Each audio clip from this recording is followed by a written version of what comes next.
नमस्कार साथियों, स्वागत है आप सभी का हमारे यूट्यूब चैनल पर। दोस्तों, आज हम बात करने वाले हैं महान दार्शनिक ओशो के बारे में। ओशो, जिन्हें कोई विद्रोही कहता है, कोई भगवान कहता है, तो कोई अंततः उन्हें पागल घोषित कर देता है। लेकिन एक सवाल जो सबके मन में है, ओशो असल में चाहते क्या थे? अर्थात ओशो का जीवन हम आम लोगों को क्या संदेश देना चाहता है? इसी बात को लेकर आज इस वीडियो में हम चर्चा करेंगे और ये समझने का प्रयास करेंगे कि आखिर ओशो का असली मैसेज क्या था और क्यों उन्होंने कभी भगवान नहीं है और कभी कहा जो भी है वो कृष्णमय है, कभी कहा ये कण कण राममय है और कभी कहा कौन कृष्ण, कौन राम, कौन बुद्ध। इस प्रकार की बातें आखिर ओशो क्यों करते थे?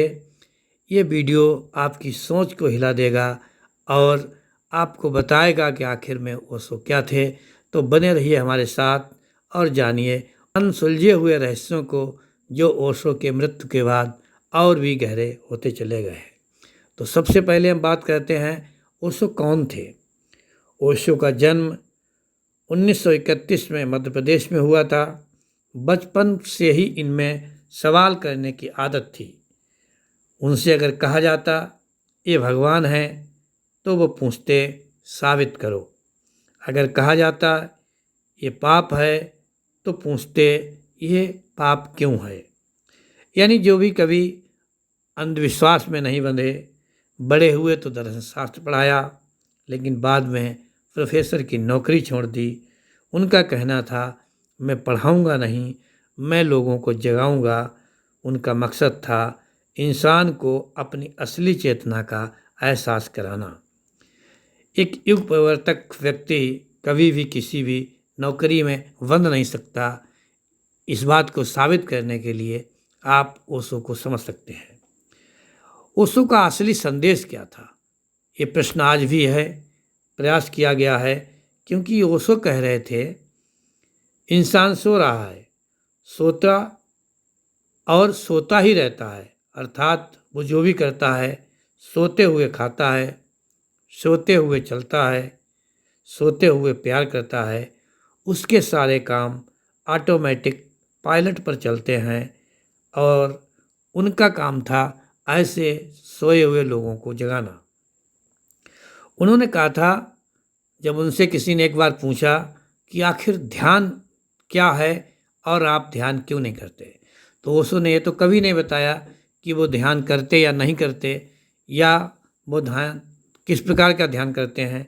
लेकिन उन्होंने कहा ध्यान सिर्फ मंदिर में बैठना नहीं है।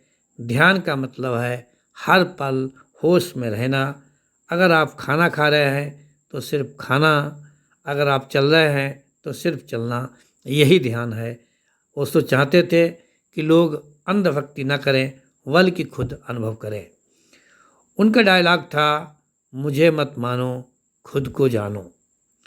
अब धर्म और समाज के बारे में ओशो क्या विचार थे? ओशो ने साफ कहा था धर्म इंसान को डर में रखता है। अगर ये नहीं किया तो नरक में जाओगे और अगर ये कर लिया तो स्वर्ग मिलेगा। ओशो ने कहा सत्य कहीं बाहर नहीं है। सत्य न गीता में है, न कुरान में है, न बाइबिल में है। सत्य आपके भीतर है और भीतर की चीज़ को आप दुनिया में जब खोजते हो तो आप जो अंदर है उसको भी भूल जाते हो।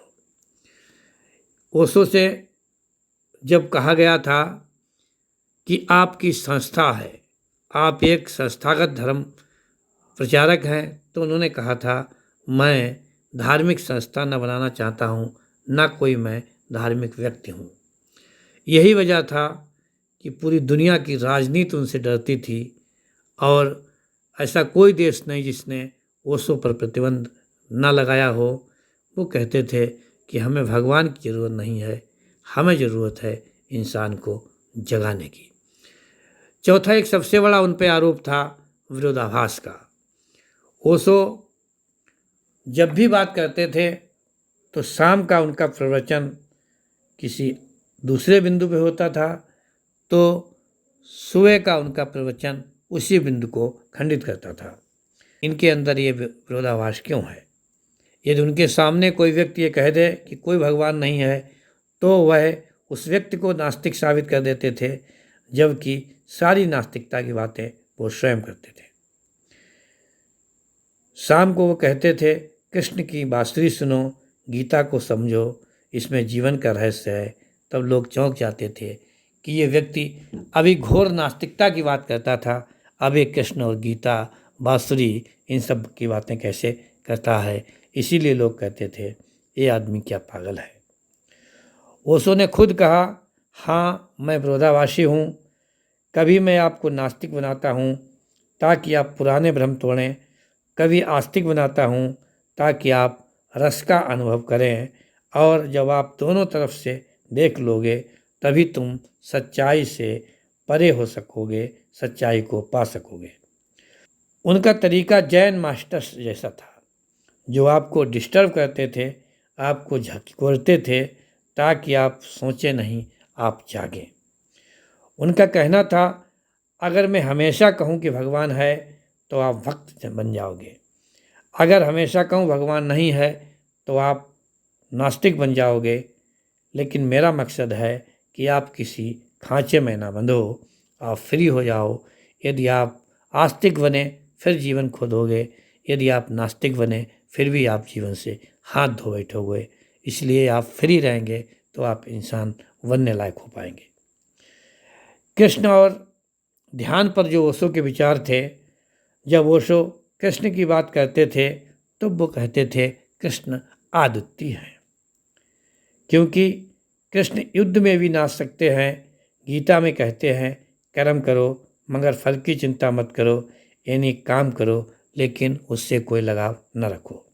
ओशो कहते थे कृष्ण इसलिए खास हैं क्योंकि वह हर परिस्थिति में आनंदित हैं। यही ध्यान है, जब आप दुख में हों फिर भी आप आनंदित हो सकें, जब आप सुख में हों तब भी आप आनंदित हो सकें, यही सबसे बड़ा ध्यान है। यदि आप दुख में मुस्कुरा सकते हैं फिर आप हर संघर्ष को जीत सकते हैं और आप इस जीवन को पा सकते हैं। अगले बिंदु पर बात करते हैं कि प्यार और रिश्ते के बारे में ओशो के क्या विचार थे। ओशो ने कहा, अगर आप किसी से प्यार करते हैं तो उसे आज़ाद छोड़ दो, क्योंकि प्यार गुलामी नहीं, प्यार एक स्वतंत्रता है।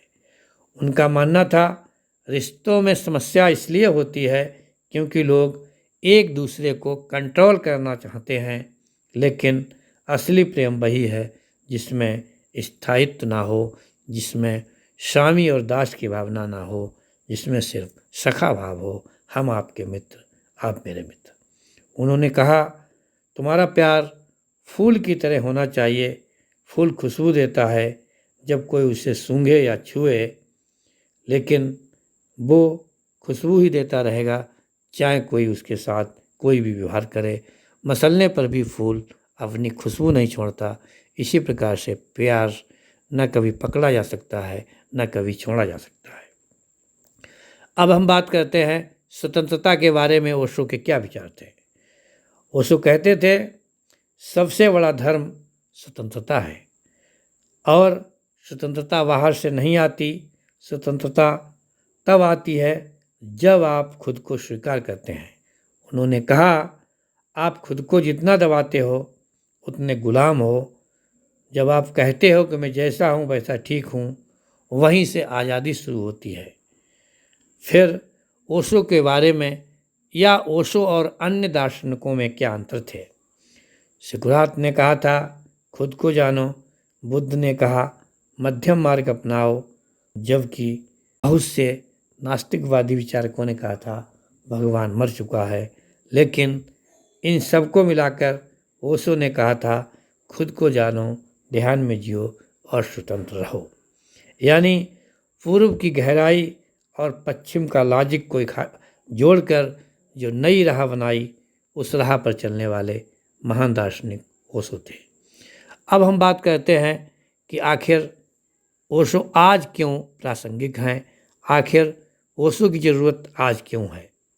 तो आज लोग तनाव में हैं, रिश्ते टूट रहे हैं, काम का प्रेशर है, अकेलापन है, हर व्यक्ति का स्वभाव चिड़चिड़ा हो रहा है, तब ओशो को ध्यान में रखना होगा, क्योंकि ओशो कहते थे ध्यान और होश ही समाधान है। अगर आप होश में जियो तो तनाव गायब हो जाएगा, और तनाव में रहोगे तो जीवन गायब हो जाएगा। ओशो असल में चाहते क्या थे? वो चाहते थे कि आप अपने भीतर की नींद से जागो।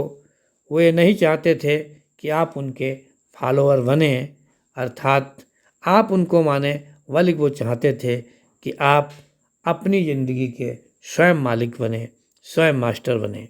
उन्होंने कहा था, मैं तुम्हें कोई उत्तर नहीं देता, मैं सिर्फ तुम्हें रास्ता दिखाता हूँ। उत्तर तुम्हें खुद खोजना होगा और खुद ही आपको जीना होगा। दोस्तों, अगर ये बातें आपको छू गई हों तो एक बार फिर ध्यान करके देखिए, खुद अनुभव कीजिए। यही ओशो का असली मैसेज है। अपने भीतर जाओ, स्वतंत्र बनो और जीवन को पूरी तरह जियो। अगर ये वीडियो आपको पसंद आई हो तो इसे आप शेयर करें, क्योंकि हो सकता है ये वीडियो आपकी ज़िंदगी बदल दे। और हाँ, चैनल को सब्सक्राइब ज़रूर करें और उन लोगों तक ये वीडियो ज़रूर भेजें जो आपके हितैषी हैं, आपके मित्र हैं। यदि आपको ये वीडियो एक बार में समझ में ना आई तो आप इसे दोबारा ज़रूर सुनें, क्योंकि इसमें जो विचार हैं इस सदी के महान विचारक, दार्शनिक और महान संत ओशो के। कल फिर मिलते हैं किसी नई वीडियो के साथ, किसी नई जानकारी के साथ। तब तक के लिए जय हिंद, जय भारत।